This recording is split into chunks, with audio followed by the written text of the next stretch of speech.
nepalnews.com. News from Nepal as it happens.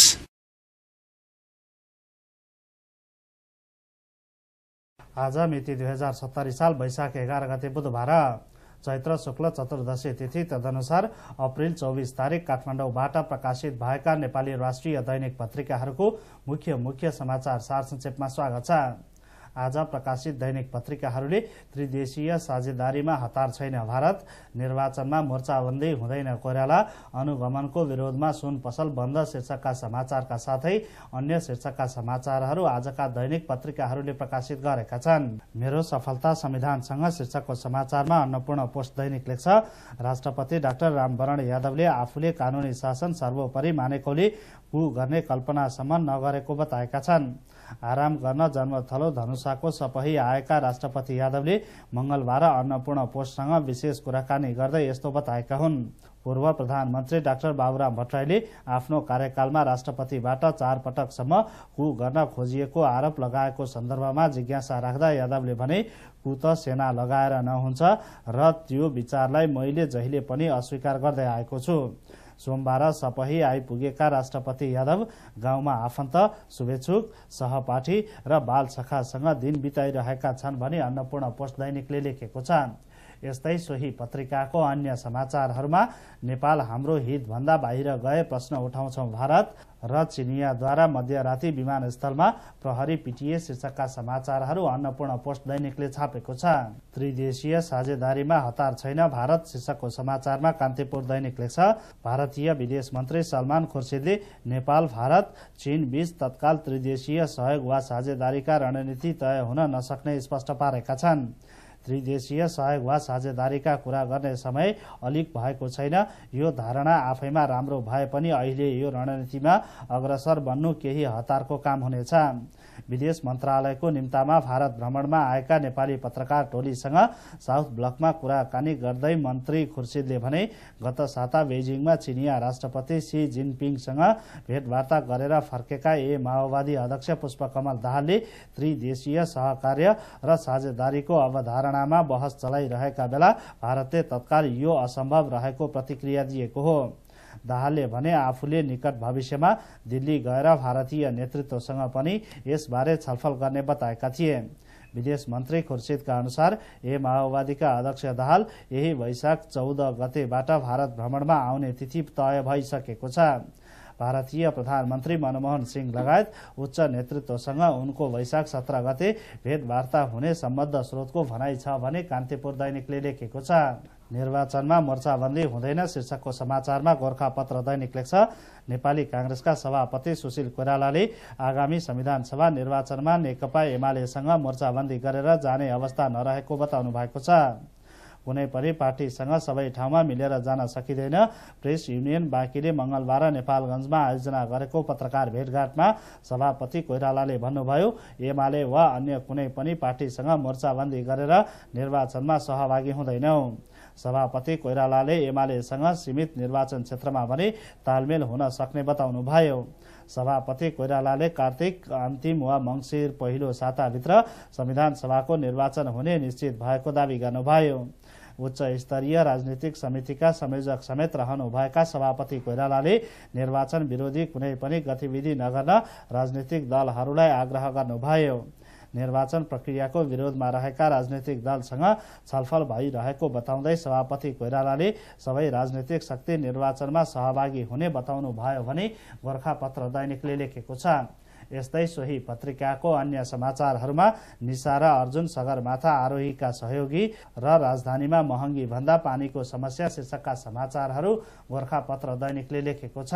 Congress agenda शिक्षा, स्वास्थ्य, रोजगारी र बस्ती सुधार शीर्षकको समाचारमा नेपाल समाचार पत्र दैनिक लेख्छ, नेपाली कांग्रेसभित्र संघीयता र शासकीय स्वरूपका बारेमा सैद्धान्तिक र वैचारिक रूपमा प्रश्न भएर आगामी संविधान सभाको निर्वाचनमा जानुपर्ने बहस चलिरहेका बेला उपसभापति रामचन्द्र पौडेलले आगामी संविधान सभाको निर्वाचनमा कांग्रेसले गुणस्तरीय शिक्षा, स्वास्थ्य, रोजगारीको अवसर र बस्ती सुधारको एजेन्डा लिएर जनतामा जाने बताउनु भएको छ। आगामी मङ्सिरको पहिलो हप्ताभित्रै संविधान सभाको निर्वाचन हुने भन्दै उपसभापति पौडेलले हरेक नेपालीको आधारभूत आवश्यकता लोकतन्त्रमा मात्र सम्भव हुने भएकोले आगामी निर्वाचनमा लोकतान्त्रिक पार्टी कांग्रेसलाई विजयी गराउन यी 4 एजेन्डा लिएर जनतामाझ जान कार्यकर्ताहरूलाई निर्देशन दिनुभएको हो।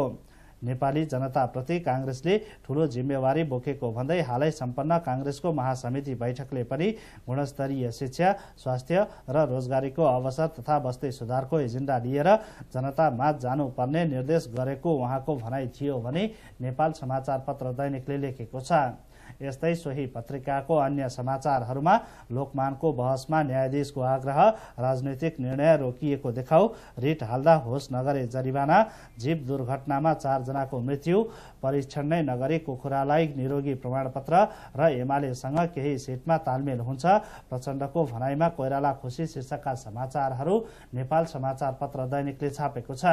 माओवादीमा चुनाव बहिष्कार प्रस्ताव शीर्षकको समाचारमा नागरिक दैनिक लेख्छ, नेकपा ड्यास माओवादी अध्यक्ष मोहन वैद्यले खिलराज रेग्मी नेतृत्वको अन्तरिम चुनावी मन्त्री परिषदले गराउने संविधान सभा निर्वाचन बहिष्कारको प्रस्ताव गरेका छन्।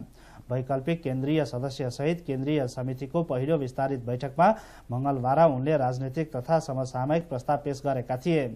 चैत 1 गतेको 11 बुधे र 25 बुधे संशोधन खारेज नभएसम्म खिलराज नेतृत्वको अन्तरिम चुनावी मन्त्री परिषदको बर्खास्ती बिना यथास्थितिमा गरिने निर्वाचनको औचित्य नरहेकोले संविधान सभा निर्वाचनलाई बहिष्कार गर्ने पार्टीले नीति स्पष्ट गरेको छ। अध्यक्ष वैद्यले पेश गरेको राजनैतिक प्रतिवेदनको पहिलो पृष्ठमा छ। 4 पृष्ठको उनको संक्षिप्त राजनैतिक प्रतिवेदनमा अहिलेको सरकार विदेशीको इशारामा निर्माण भएको दावी गरिएको छ। साम्राज्यवादी र विस्तारवादी तथा प्रतिक्रियावादीको इशारामा रेग्मी सरकार निर्माण भएको अध्यक्षको प्रतिवेदनले बोलेको छ। एक पोलिट ब्युरो सदस्यले नागरिकसँग भने राजनीतिक सहमतिका आधारमा दलीय नेतृत्वको सरकार निर्माण नगरेसम्म राजनीतिक समस्या हल नहुने प्रतिवेदनको ठहर छ भने नागरिक दैनिकले लेखेको छ।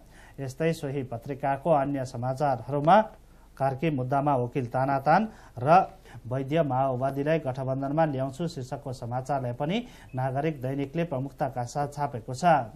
अनुगमन विरोधमा सुन पसल बन्द शीर्षकको समाचारमा नयाँ पत्रिका दैनिक लेख्छ, सुन चाँदी व्यवसायीले सरकारी अनुगमनको विरोधमा मंगलबार पसल बन्द गरेका छन्। पसल बन्द हुँदा बिहेको लागि सुन किन्न पुगेका उपभोक्ता रित्तै फर्कन बाध्य भएका छन्। सुन चाँदीको एउटा व्यावसायिक संगठन नेपाल रत्न तथा आभूषण व्यवसायी महासंघले सोमबार वाणिज्य र गुणस्तर विभागले बजार अनुगमन गरेको भन्दै पसल बन्द गराएको हो। अर्को संगठन नेपाल सुन चाँदी व्यवसायी महासंघ भने बन्दको विरोधमा थियो।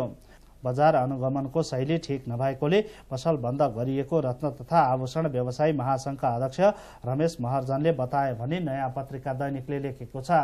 यस्तै सोही पत्रिकाले हिरो हिरोइन भरिया बनेर सगरमाथा गएको खुलासा शीर्षकको समाचारलाई पनि प्राथमिकता दिएर छापेको छ, जसमा लेखेको छ, ठूलो तामझामका साथ सगरमाथा आरोहण गर्न गएका नायिका निशा अधिकारी र नायक अर्जुन कार्कीले आरोहीको नभई भरियाको अनुमति पत्र लिएको खुलासा भएको छ। उनीहरू सगरमाथा आरोहण गर्न सफल भए पनि हाई अल्टिच्युड वर्कर अर्थात् भरियाकै प्रमाणपत्र पाउनेछन्। अन्य आरोहीसँग जाने सहयोगी शेर्पाले पाउने प्रमाणपत्र नै निशा र अर्जुनले पाउने संस्कृति पर्यटन तथा नागरिक उड्डयन मन्त्रालयले जनाएको छ। मन्त्रालयका प्रवक्ता मोहन कृष्ण सापकोटाले उनीहरूको आरोहण कानून सम्मत भए पनि आरोहीका रूपमा भने नगएको बताए। निशा र अर्जुनले आरोहीको सहयोगीको रूपमा अनुमति पत्र लिएका छन्। उनले भने निशा र अर्जुनको अनुमति पनि फरक फरक प्रकृतिको छ। निशा सिनियर सपोर्ट क्लाइम्बर र अर्जुन सपोर्ट क्लाइम्बरको रूपमा गएको सापकोटाले जानकारी दिए। आरोहीको सहयोगीको रूपमा सगरमाथा आरोहणमा जाँदा सलामी दस्तुर तिर्नु पर्दैन भनी नयाँ पत्रिका दैनिकले लेखेको छ। यस्तै सोही पत्रिकाको अन्य समाचारहरूमा गोप्य राखियो मन्त्रीको सम्पत्ति विवरण र चुनावको तयारीमा लागिसके पार्टीका डन, कोही प्रत्यक्ष र कोही समानुपातिकमा चुनाव लड्ने तयारीमा छन् भने आफूलाई ओत दिने नेता जिताउने अभियानमा शीर्षकका समाचारहरू नयाँ पत्रिका दैनिकले छापेको छ। काठमाडौँबाट प्रकाशित भएका नेपाली राष्ट्रिय दैनिक पत्रिकाहरूको मुख्य समाचार सार संक्षेप यति नै। nepalnews.com News from Nepal as it happens.